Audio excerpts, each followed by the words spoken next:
జ్ఞానేన రంశమత కర్కశ తర్కతంత్రే సింహాంశమేకమపి తద్వివిధం సమర్చ్య తేన స్వయం తదభవద్ గురురాజయోగాత్ శ్రీమండలీక గురుమండనమాశ్రితోహం.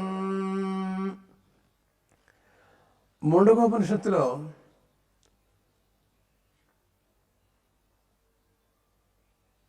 శౌనక మహర్షి, అంగిరో మహర్షి వారు ఉభయుల యొక్క సంవాదాత్మకంగా పరాపర విద్యను గురించినటువంటి విచారణ జరుగుతోంది. అంగిరో మహర్షి మాట్లాడుతూ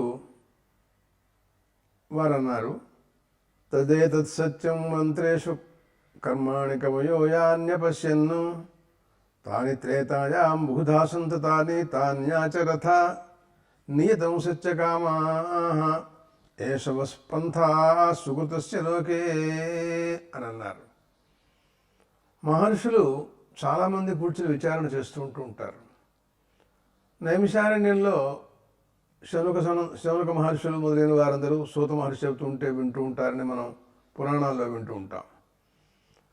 అలాగా అనేక చోట్ల బ్రహ్మ విచారం కూడా మహాత్ములందరూ చేస్తూ ఉంటారు. అందరూ ముముక్షువులు, మోక్షవాంఛతో ఆత్మవస్తువు యొక్క స్వరూపం ఎటువంటిది, జగత్కారణం ఏమిటి, జీవుడు వేరుగా ఉన్నాడా లేడా, ప్రపంచం ఎలాంటిది అనే విచారణ అడుగడుగునా కూడా జరుగుతూ ఉంటుంది. దీనికోసమని వారితో మాట్లాడుతూ ఒక్కొక్క యుగానికి ఒక్కొక్క ధర్మాలు కూడా వేరుగా ఉన్నాయి అనే అభిప్రాయాన్ని త్రేతాయాం బహుధా సంతతాని అనే వాక్యం చేత వారు తెలియజేశారు. త్రేతాయుగంలో కర్మాచరణలు ఎక్కువగా జరుగుతూ ఉండేవి. మహర్షులు జ్ఞానార్థం కర్మలు, మనం అనేక రకములుగా కర్మల్ని వేదములు మనకు బోధించినా కూడా జ్ఞానార్థమైనటువంటి కర్మలు అవి చాలా ప్రశస్తమైనటువంటివి. సర్వం కర్మాఖిలం పార్థ జ్ఞానే పరిసమాప్యతే అన్నారు గీతాచార్యుడు. నువ్వు ఎన్ని కర్మలున్నా ఏం చేసినా ఇవన్నీ కూడా నువ్వు జ్ఞానంలో పర్యవసానాన్ని చెందుతాయి వాయ్ అని అర్జునుడితో మాట్లాడినట్టుగా మనం విన్నాం. కాబట్టి అలాంటి కర్మలు ఎక్కువగా జ్ఞానులు వాళ్ళు అలాగా కర్మానుష్ఠాన తత్పరులై ఉంటూ ఉంటారు. ఈ యజ్ఞముల గురించి ఒక ప్రసంగంలో పరమాత్మ గీతలో మాట్లాడుతూ అర్జునుడితో ఇలా అన్నారు, ద్రవ్యయజ్ఞ తపోయజ్ఞ యోగయజ్ఞాస్తథాపరే స్వాధ్యాయ జ్ఞానయజ్ఞాశ్చ యతయ సంశ్రితం వతాః సర్వం కర్మాఖిలం పార్థ జ్ఞానే పరిసమాప్యతే అని. అనేక యజ్ఞాలు ఉన్నప్పటికీ జ్ఞానయజ్ఞం అత్యంతం ప్రశస్తం అని అన్నారు. దానికి అంగంగా ఇక్కడ అపర విద్యని గురించి కూడా ప్రస్తావన జరుగుతోంది. ఆ విషయాన్ని కూడా మహర్షి శౌనక మహర్షికి అందిస్తున్నాడు అంగిరో మహర్షి. ఈ విషయాన్ని వీరు ఇక్కడ కానీ చెప్పకపోయినట్లయితే వేదభాగంలో కర్మకాండను చూచి అదే పరమార్థం అనుకుంటూ కర్మకాండే చాలా గొప్పది, ఇది ఒకదానికి అంగం కాదు, ఇది స్వతంత్రమైనటువంటిది అనే భావాలు, విపరీత భావాలు కలిగే అవకాశం ఉంటుంది. వాటిని నిరాకరించడం కోసమని ఇవి ఒకనొక ఉపాయమే, బ్రహ్మజ్ఞానానికి ఉపాయంగా సాధనంగా చెప్పబడినవే కానీ వీటినే పరమార్థం అనుకోవడానికి అవకాశాలు లేదు అనే విషయాన్ని నిరూపించదలుచుకుని ఇక్కడ వారు మాట్లాడుతున్నారు. యదా లేలాయతే హ్యర్చిస్సమిద్ధేహ వ్యవాహనే అని అంటున్నారు. కర్మానుష్ఠానానికి చాలా నియమాలు ఉన్నాయి. నియమ సహితంగా చేసినటువంటి కర్మే అది ఫలప్రదమవుతుంది. మనం నియమం లేకుండా తోచినట్లుగా మనం చేసినటువంటి కర్మ పరిపూర్ణ ఫలం ఇస్తుంది అని మనం చెప్పలేం. వేదాల్లో అడుగడుగునా కూడాను నియమ విధి అని అంటూ ఉంటాం. అంటే ప్రతి దానికి దర్భలు తేవాలన్నా, అలాగా పురోడాశం తయారు చేయాలన్నా, ఇట్లా ప్రతిదీ కూడాను నియమపూర్వకంగా మంత్రపూర్వకంగా వాళ్ళు చెబుతారు. నియమానికి కనుక లోటు వచ్చినట్లయితే ఫలం పరిపూర్ణంగా రావచ్చు రాకపోవచ్చు అసలు. అందుకోసమే ఇక్కడ మాట్లాడుతూ అని అంటారు మహర్షి, యదా లేలాయతే హ్యర్చిస్సమిద్ధే హవ్యవాహనే తదాజ్యభాగావంతరేణ ఆహుతి ప్రతిపాదయే శ్రద్ధయాహుతం. వారేమన్నారంటే అగ్ని ప్రజ్వలించినప్పుడు బాగా ప్రజ్వాల వస్తుంది చూశారో జ్వాల, అటువంటప్పుడు ఆహుతులను మనం శ్రద్ధాశక్తులతో, శ్రద్ధ చాలా ముఖ్యం, శ్రద్ధావాన్ లభతే జ్ఞానం అని అంటారు. అశ్రద్ధగా ఇచ్చినటువంటిది అవి ప్రయోజనం లేదు కదా, అలాగా ఇవ్వాల్సి ఉంటుంది. అలా ఇచ్చినట్టయితే నీకు ఆ కర్మ సఫలమవుతుంది అనే విషయాన్ని వారు తెలియజేశారు. ఈ విషయంలో తైత్రీయ బ్రాహ్మణం ఆ జ్వాలలు ప్రజ్వలిస్తూ ఉన్న అగ్నియందు హోమాలు చేయటం అనే ప్రసంగంలో కొన్ని ఉపాసనలు కొంత భావన విశేషాలని బోధించింది. అవన్నీ కూడా మనకి ఆ కర్మకాండలో కర్మానుష్ఠాన సమయంలో అవసరాలు. అది అంటుంది, యదగ్నిముద్ధరతి వసవస్తర్హ్యగ్ని తస్మిన్ యస్య తథా విధే జుహ్వతి వసుష్వేవాస్యాగ్నిహోత్రగం హుతం భవతి అని అంటుంది. అగ్నిహోత్రం చాలా ముఖ్యం అనేటికంటే ఆ తర్వాత మిగతా దర్శ పూర్ణమాసాలు, చాతుర్మాస్యాలు, ఆగ్రహణం, ఇలా ఇంకా ఉత్తర క్రతువులు అన్నీ కూడా ప్రారంభమవుతాయి. ఆ అగ్నిహోత్రం నిత్యం ఆచరించేది. దర్శ పూర్ణమాసాలంటే ఒకనొక కాలంలో అమావాస్య, పూర్ణిమ వాటిని నిమిత్తంగా చేసుకుని అనుష్ఠించేటటువంటి యాగ విశేషాలు, అలాగే ఇంకా ఇతర క్రతువులు కూడాను రోజు నిత్యం అనుష్ఠించేటటువంటిది అనమాట అగ్నిహోత్రం అంటే. దాంట్లో త్రేతాగ్నులని 3 ఉంటాయి. గార్హపత్యం, ఆహ్వనీయం, దక్షిణాగ్ని అని. గార్హపత్యంలో నిలవ ఉంటుంది, ఎప్పుడు కూడా అగ్ని ధరింపబడి ఉంటుంది. అవసరాన్ని బట్టి ఆహ్వనీయాన్ని అలాగే దక్షిణాగ్నిని ప్రజ్వలింప చేసుకుంటూ ఉంటారు. దాంట్లోకి అగ్నిని ఈ గార్హపత్యంలోంచే తీసుకువెడతారు.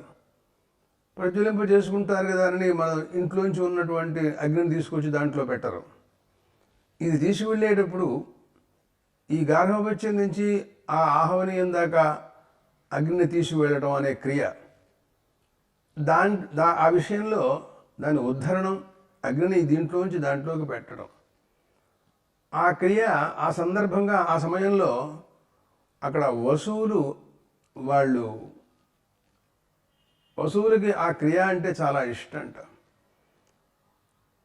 అంటే అగ్ని వసు రూపంతో ఉంటాడు అని భావన చేయాల్సి ఉంటుంది. నువ్వు అగ్నిని తీసుకువెడుతున్నావు, ఇక్కడి నుంచి అంత దూరం వెళ్ళేటటువంటి అంతో దూరం ఉండదు, అది కూడాను కొద్ది దూరమే. ఆ సమయంలో ఆ అగ్ని వసుస్వరూపంతో ఉంటాడట. నువ్వు ఈ భావన చేశావనుకో, ఆ భావన బలం వలన వాళ్ళు సంతృప్తి చెందుతారు, సంతోషిస్తారు. వసువులైందే నువ్వు అగ్నిని ఉంచిన వాడి అవుతావు. ఆ అగ్నిహోత్రం వసువులు, అష్టవసువులు అనమాట. వాళ్ళ యందు హోమం చేసినటువంటి మహాఫలం కూడా నీకు వస్తుంది. మనం ఇప్పుడు అగ్నిహోత్రంలో ఒక్క అగ్నే ప్రధానమైనటువంటి దేవతగా మనం అనుకుంటున్నాం. కానీ ఇలా భావనా బలం వలన అనేక మంది దేవతలు కూడాను అక్కడ మనకి తటస్థపడతారు. వారందరికీ కూడాను మనం ఆహుతులు ఇచ్చినటువంటి వాళ్ళం అవుతాం. దానివలన వాళ్ళ అనుగ్రహం కూడా మనకి పరిపూర్ణంగా లభిస్తుంది. తర్వాత ఆహ్వనీయంలో ఉంచాడు, దాని మీద కొంచెం సమిధలు వేసి దాన్ని ప్రజ్వలింపజేయడం కోసమని ప్రయత్నాలు చేస్తున్నాడు. కొద్దిగా గొప్ప ఆ ధూమం బయలుదేరింది. తర్వాత క్రమంగా జ్వాల కూడా రావచ్చు. నిహితో ధూపాయంచేతే రుద్రాస్తర్హ్యగ్ని తస్మిన్ యస్య తథా విధే జుహ్వతి రుద్రేష్వేవాస్యాగ్నిహోత్రగం హుతం భవతి. ఆ సమయంలో నువ్వు భావించవలసినటువంటి భావన ఏమిటో తెలిసిన, ఆ అగ్నిలోంచి బయలుదేరినటువంటి ఆ ధూమం అది కూడా అగ్నే. అగ్ని లేకపోతే ధూమం రాదు కదా. అంటే అదొక అవస్థ. ఆ తర్వాత జ్వాలావస్థ తర్వాత వస్తుంది. ఉద్ధరణావస్థను గురించి మనం మాట్లాడాము, తర్వాత ధూమావస్థను గురించి మాట్లాడుతున్నాం. ఆ స్థితిలో ఆయన రుద్రుడు ఆ అవస్థలో దానికి అభిమానిగా, దాని యందు ఆసక్తితో అక్కడ ఉంటాడట. అంటే ఆ రుద్రుడు అగ్నే ఆ రుద్ర రూపంతో అక్కడ ఉంటాడు అని దానికి అర్థం అన్నమాట. అది అటువంటి భావన బలం వలన శ్రద్ధాశక్తులతో మనం హోమం చేసినట్లయితే కేవలం అగ్ని యందే హోమం చేసిన వాళ్ళం కాం, రుద్రుడి యందు కూడా హోమం చేసినటువంటి ఫలం మనకు లభించే అవకాశం ఉంటుంది. తరువాత అక్కడి నుంచి మరొక అవస్థ, ప్రథమ మిధ్వమర్చిరాలభతే ఆదిత్యాస్తర్హ్యగ్ని తస్మిన్ యస్య తథా విధే జుహ్వతి ఆదిత్యేష్వేవాస్యాగ్నిహోత్రగం హుతం భవతి. సమిధలు పెట్టాడు జ్వాల కోసమని అగ్ని మీద. క్రమక్రమంగా ధూమావస్థలోంచి జ్వాలావస్థలోకి వెడుతున్నాడు అగ్నిదేవుడు. ఆయన మొట్టమొదట్లో ఒక సమిధ, చాలా సమిధలు ఉన్నాయి అక్కడ, జ్వలించాలి కదా, మనం వేసే హోమం అది హుతం కావాలి కదా, అందుకోసమని బాగా సమిధలు పెట్టాడు. ఒకానొక జ్వాల అంటుకుంది, ఒక జ్వాల ఒకానొక సమిధిని అంటుకుందనమాట. అదొక అవస్థ.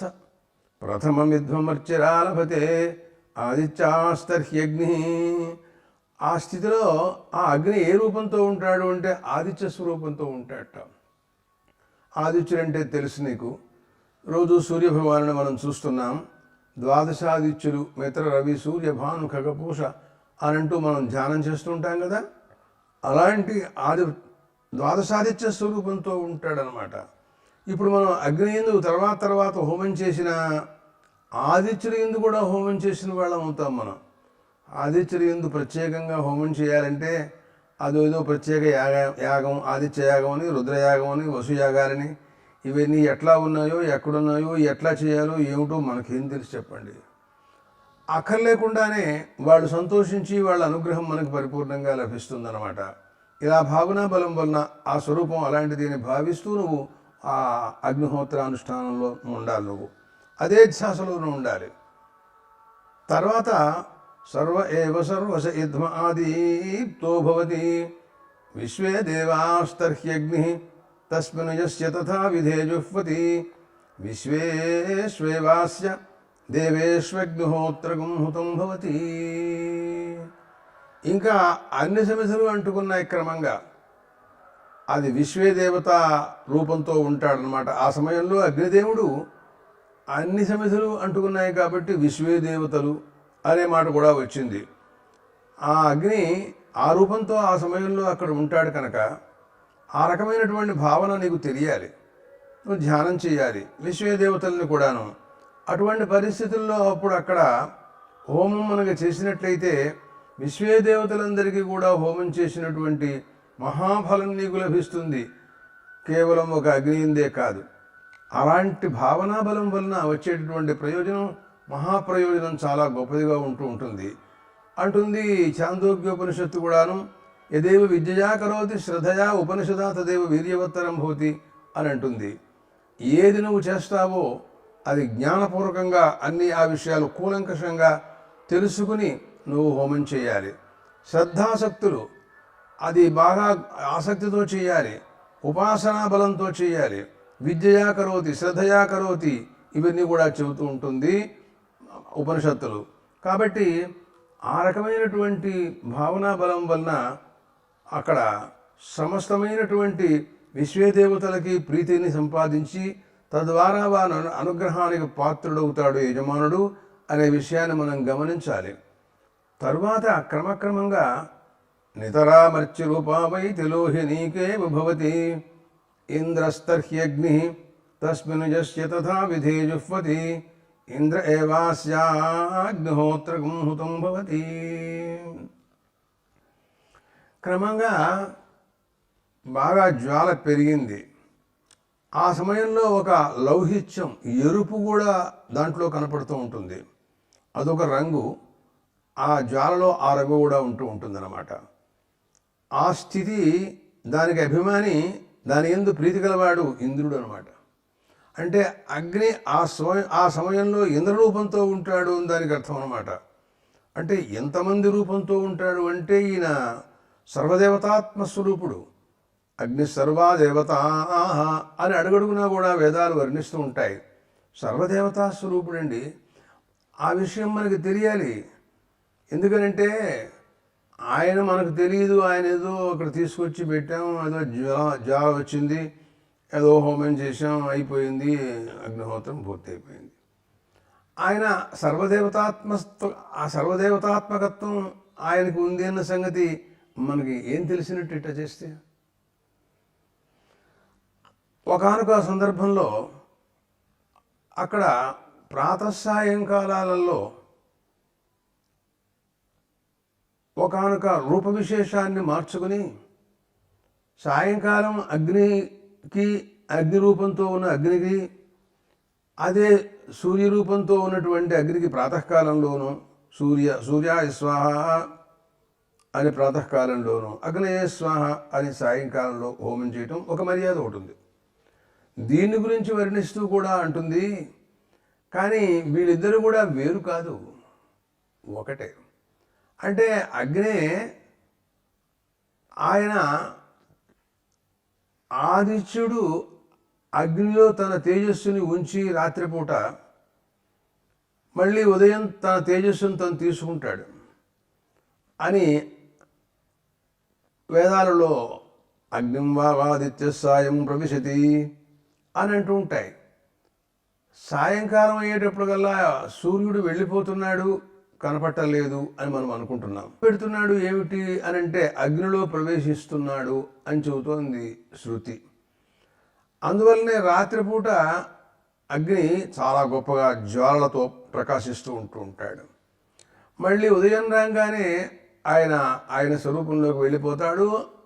అగ్నిలో ఆ తేజస్సు తగ్గుతుంది. పగటిపూట తేజస్సు అంతగా కనపడదు. రాత్రిపూట ఎంత గొప్ప తేజస్సు ఉంటుందో అంత తేజస్సు పగటిపూట కనపడదు అన్నమాట. అందువలన అప్పుడు ఒక సందర్భంలో ఇట్లా వేరు చేసినట్లయితే కొన్ని చికాకులు వస్తాయని అగ్నిజ్యోతిర్జ్యోతి సూర్యస్వాహేత్యేవ సాయగం హోతవ్యం సూర్యోజ్యోతిర్జ్యోతిరగ్నిస్వాహేతి ప్రాతః తథోభాభ్యాగం సాయగం హూయతే ఉభాభ్యాం ప్రాతః దేవతాభ్య సమదం దధాతి అని ఒక చోట వ్యాఖ్యానం చేసింది.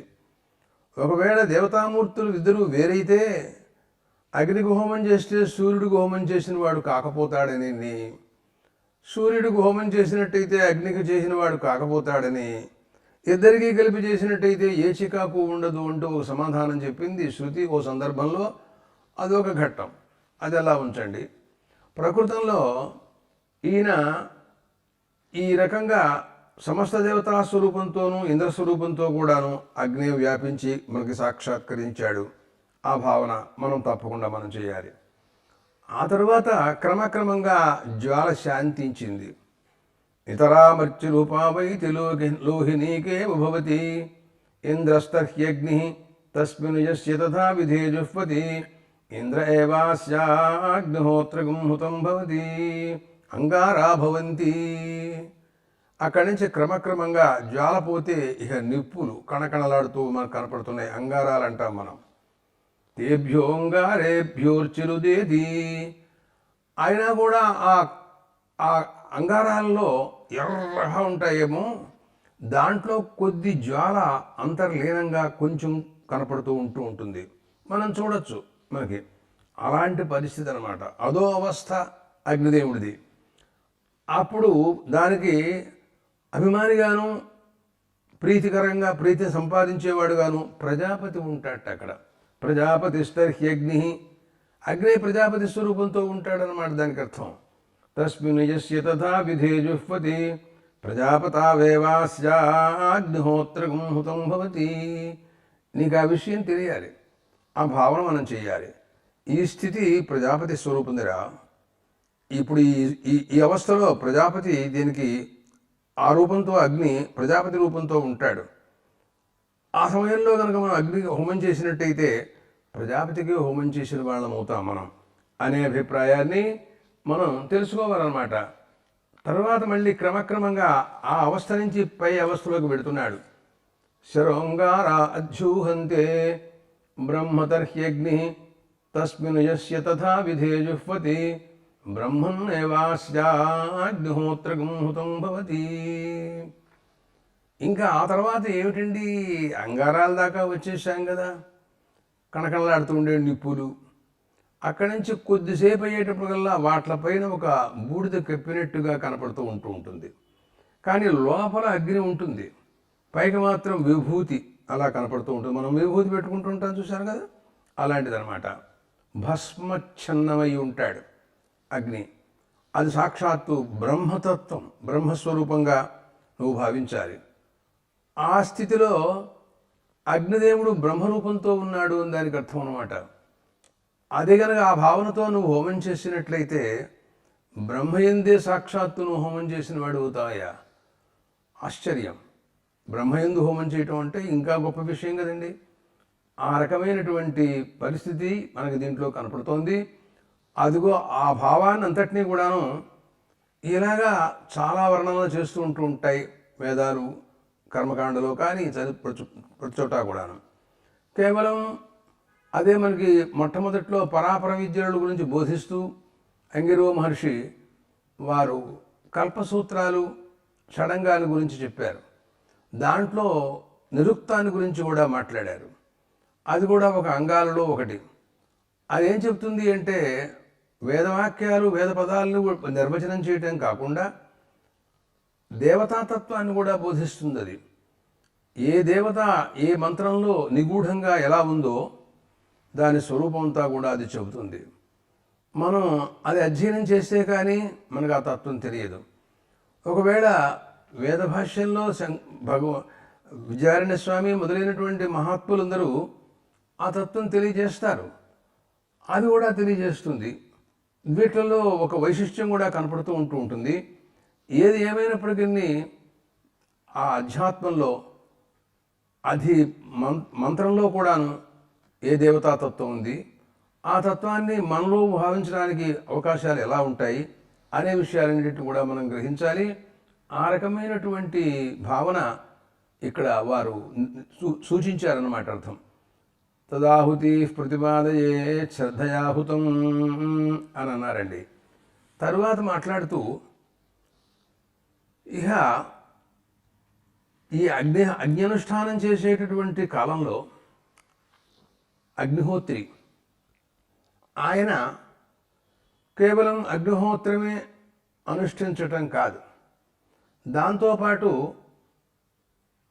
15 రోజులకు ఒకసారి అమావాస్య ప్రయుక్తంగా పాడ్యనాడు దర్శయాగం, పూర్ణిమ ప్రయుక్తంగా పాడ్యనాడు పూర్ణిమయాగం, దర్శ పూర్ణమాస యాగాలు అని అంటారు.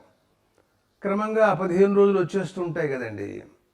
అవి తప్పకుండా అది కూడా వారు ఆచరించాలి. నేను అగ్నిహోత్రం చేస్తున్నాను, యావజ్జీవం అగ్నిహోత్రం జుహోతి, సాయం జుహోతి, ప్రాతర్జుహోతి అని వాక్యాలు వినపడుతున్నాయి. అవి నేను చేస్తున్నాను, ఈ దర్శ పూర్ణమాసాలు ఏమిటయా మధ్యలో తీసుకొచ్చి పెట్టావు అవి అని అలా ఆయన అనుకోకూడదు. అది కూడా తప్పనిసరిగా అనుష్ఠించాలి. లేకపోతే అనర్థం వస్తుంది అని ఈ మంత్రం చెబుతోంది. ఆసప్తమాన్ లోకాన్ హినస్తి అని అంటోంది. ఆయనకి పూర్వం పరం. పూర్వం అంటే తండ్రి, తాత, ముత్తాత. పరం అంటే తన దగ్గర నుంచి కుమారుడు, తర్వాత వాడు పౌత్రుడు, ప్రపౌత్రుడు, తను, మొత్తం 7. అందరికీ హాని. అలాగా మనం అనుష్ఠానాల్ని, శాస్త్రసమ్మతమైనటువంటి కర్మలని ఏదో ఇంకా గొప్ప గొప్ప కర్మల్ని చేయలేకపోతే చేయకపోగాని అగ్నిహోత్రాన్ని అనుష్ఠిస్తూ ఉండేటటువంటి యష్ట, ఆ యజమానుడు తప్పనిసరిగా దర్శ పూర్ణమాసాలు కూడా చేయాలి. అట్లాగే చాతుర్మాస్యలు అదే అంటుంది. యస్యాగ్నిహోత్రమదర్శ పూర్ణమ చాతుర్మాస్యం అనాగ్రయణం అతిథివర్జితంచ అహుతం అవైశ్వదేవం అవిధినా హూయమాన్ తాను సప్తలోకాన్ హినస్తి అంటుంది. అహుతం అవిధినాహుతం అని ఒక మాట ఉంది దీంట్లో. హోమాలు మానేసిన, అగ్నిహోత్రమే లేదు, అసలు అదే చేయటం లేదు, ఎందుకునో తెలియదు, చేసినా కూడా విధి విధానం లేకుండా, శ్రద్ధాసక్తులు లేకుండా, భక్తి లేకుండా అలా వాళ్ళు ఒక రకంగా చెబితే మనం ఇంకో రకంగా ఆచరించటం, ఇలాంటివన్నీ ఉంటాయి.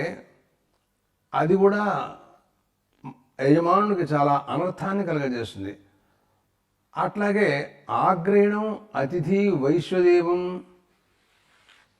చాతుర్మాస్యలు, దర్శ పూర్ణమాస యాగాలు, వీటిని అన్నిటినీ కూడాను ఆయా కాలాలలో వచ్చినప్పుడు తప్పనిసరిగా వీటినన్నిటిని కూడాను ఆ అగ్నిహోత్రి అతను వీటిని అన్నిటినీ కూడాను తప్పనిసరిగా ఆచరించాలి.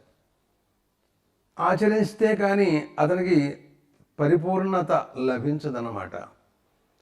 వీటిలలో దేనికైనా లోపం వచ్చినట్టయితే ఆసప్తవాన్ లోకాన్ హినస్తి, అతనికి సంబంధించినటువంటి గతంలో గతించిపోయినటువంటి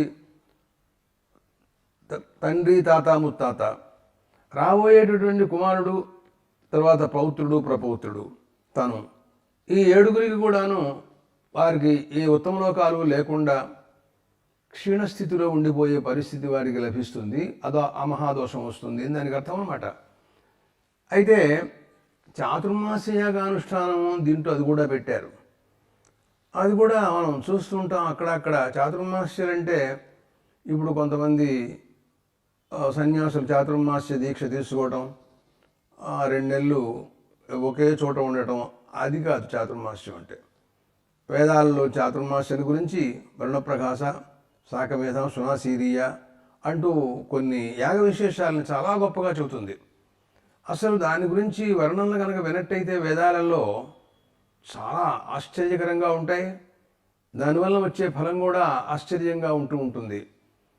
దానికి వారంటాం అక్షయం వై చాతుర్మాస యాజన సుకృతం భవతి అని ఒక మాట ఉంది. ఆ అనుష్ఠానం చేయటం వల్ల వారికి అక్షయ ఫలం వస్తుంది అని అన్నాడు ఒకటే మాట. అంటే చాలా గొప్ప విశిష్టమైనటువంటి ఉత్తమలోక స్థితి అవన్నీ కూడా లభిస్తాయి అన్నమాట దానికి అర్థం. అంటే శాశ్వతంగా బ్రహ్మకల్పం లాంటి భావాలు కాదు, కానీ ఏమైనా మిగిలిన కర్మల వల్ల వచ్చే ఫలం కంటే చాలా గొప్పగా వారికి స్థితి కలుగుతుంది అనే విషయం దాంట్లో మనకు కనపడుతుంది.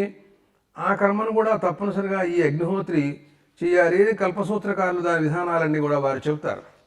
ఆ విషయాలని అక్కడ తెలుసుకోవాలి మనం. అలాగే ఆగ్రహణం, ఇది కూడా ముఖ్యాతి ముఖ్యమైనటువంటిదే. ఎందుకంటే నవాన్న ప్రాశన, మనం దేవతలకి ఆవిర్భాగాలు ఇచ్చి తరువాత మనం ఆహారం తీసుకోవటం, లేక వారికి ఇవ్వకుండా స్వేచ్ఛగా మనంతట మనం ఆహారం తీసుకోకూడదు. ఆ దేవతలకు ఆవిర్భాగాలు ఇవ్వటం కోసమనే ఈ ఆగ్నేయేష్టిని ఏర్పాటు చేశారు. శరత్కాలం ముఖ్యాతి ముఖ్యమైనటువంటిది.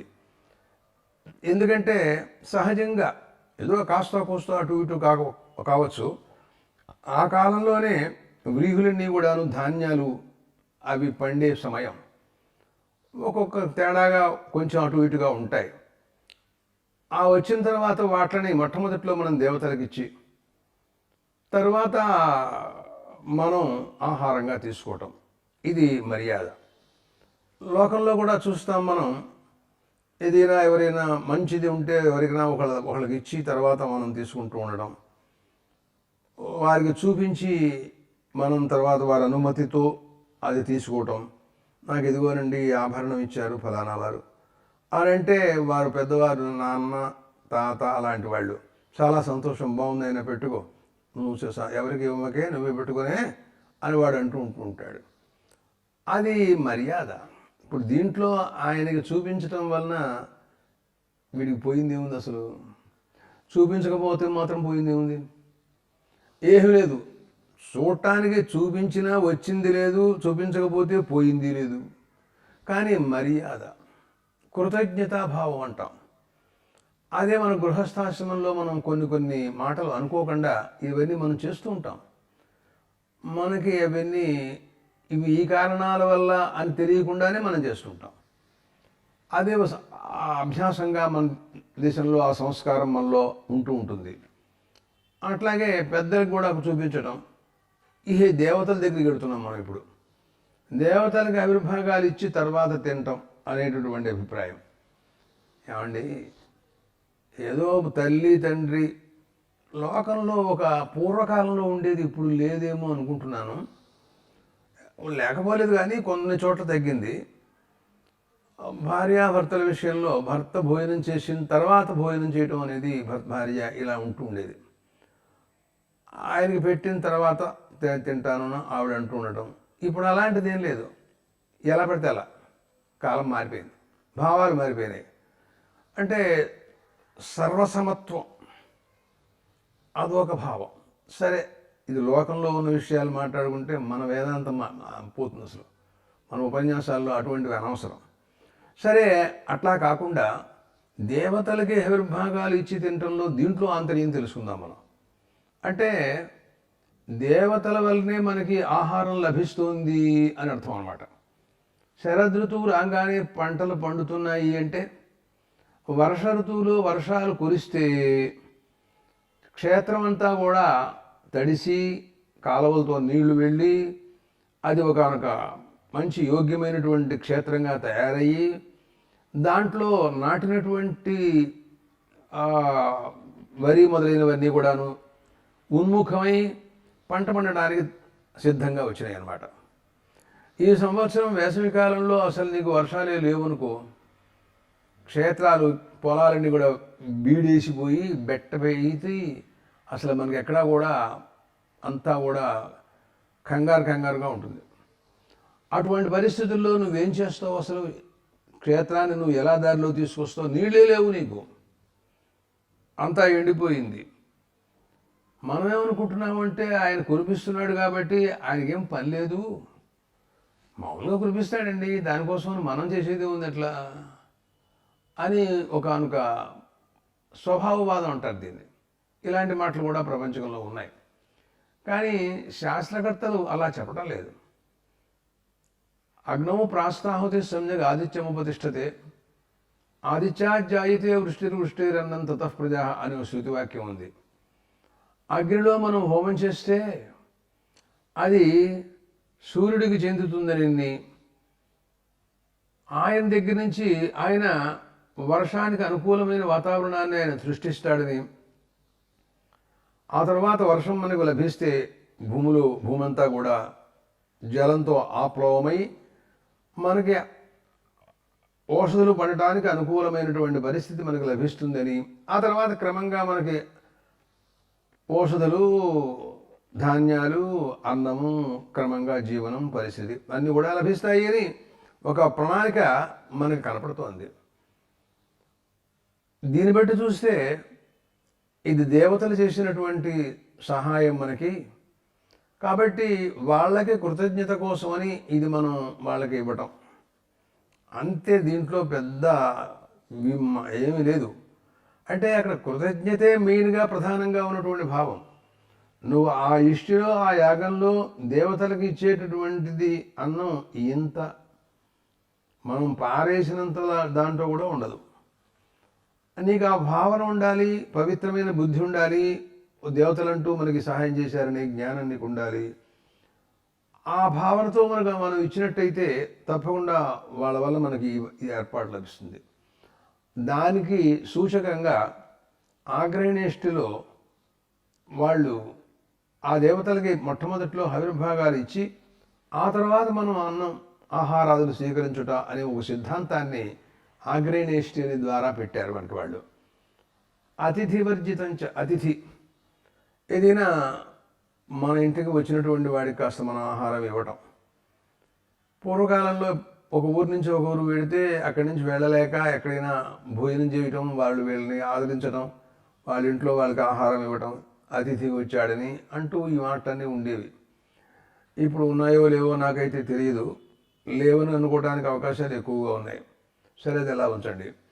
అయితే ఇప్పుడు అతిథిని కూడాను చాలా విలువగా ఆయన్ని ఒక పరమేశ్వర స్వరూపంగా భావించి ఆతిథ్యం ఇవ్వటం, ఇదంతా కూడా ఈ వాక్యాలలో మనం పరిపూర్ణంగా కనపడుతుంది. దీని గురించి ఇంకా గొప్పగా వేదాలలో, మిగతా పురాణాల్లో, వాటిల్లో ఇంకా విశేషంగా వ్యాఖ్యానాలు అందరూ కూడా చేస్తూ ఉంటుంటారు. వాటి వివరణ కూడా మనకి ఎంతైనా అవసరం. ఎందుకంటే విషయం పరిపూర్ణంగా మనం తెలిసినట్లయితే ఒకరి కాకపోతే ఒకరికైనా, ఒక సమయంలో కాకపోతే ఒక సమయంలో అయినా చేద్దామనే అభిప్రాయం కలగచ్చు. అసలు ఏమీ వారికి ఈ విషయం ఏమని తెలియదనుకోండి, ఈ చెయ్యని వాడికి తెలిసినా కూడా నాకు తెలియదంటాడనే విషయం ఎడంగా పెట్టం. చేద్దామనుకున్న వాడికి తెలుసుకుంటే చేద్దాం అనుకునే వాడికి ఉపయోగిస్తుంది. కాబట్టి మనం లోకానికి అందించడం మన కర్తవ్యం కనుక మనకు తెలిసిన విషయాన్ని లోకానికి ఇవ్వడం, దాని వివరణలు కూడా మళ్ళీ ఇద్దాం మనం.